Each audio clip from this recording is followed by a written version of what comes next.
नागपुरात अंमली पदार्थ विरोधी चालवण्यात येणाऱ्या विशेष अभियानांतर्गत गुन्हे शाखा पोलिसांना मोठं यश आलं आहे। भांडेवाडी पोलीस ठाण्याअंतर्गत करण्यात आलेल्या धाडीदरम्यान 151 ग्राम एमडी जप्त करत 2 आरोपींना अटक करण्यात आली। विशेष म्हणजे जप्त मुद्देमालाची किंमत 44 लाखांपेक्षा जास्त आहे, तर एका फरार ड्रग्ज तस्कराचा शोध सुरू आहे। गुप्त माहितीच्या आधारे गुन्हे शाखेच्या युनिट क्रमांक 3च्या पथकानं भांडेवाडी पोलीस ठाण्याअंतर्गत वैष्णवी देवी नगर येथील विस्टा टॅटू स्टुडिओजवळ छापा टाकला। NDPS कायद्यानुसार सर्व कायदेशीर प्रक्रिया पूर्ण करत 2 पंचांच्या उपस्थितीत आरोपींची झडती घेण्यात आली। या कारवाईत पोलिसांनी मोहम्मद नियाज शमसूल अन्सारी आणि मोहम्मद असलम शमसूल अन्सारी या दोघांना अटक केली।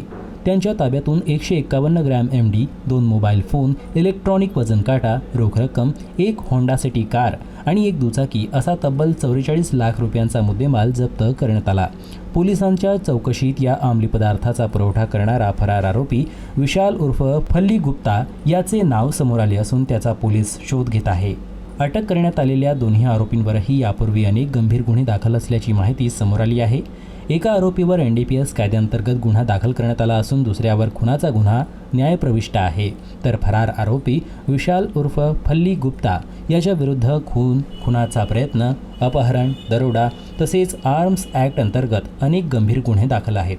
सध्या जप्त करण्यात आलेला मुद्देमाल आणि आरोपींना पुढील तपासासाठी भांडेवाडी पोलिसांच्या ताब्यात देण्यात आलं असून या संपूर्ण अंमली पदार्थ तस्करीच्या रॅकेटचा तपास पोलीस करत आहे।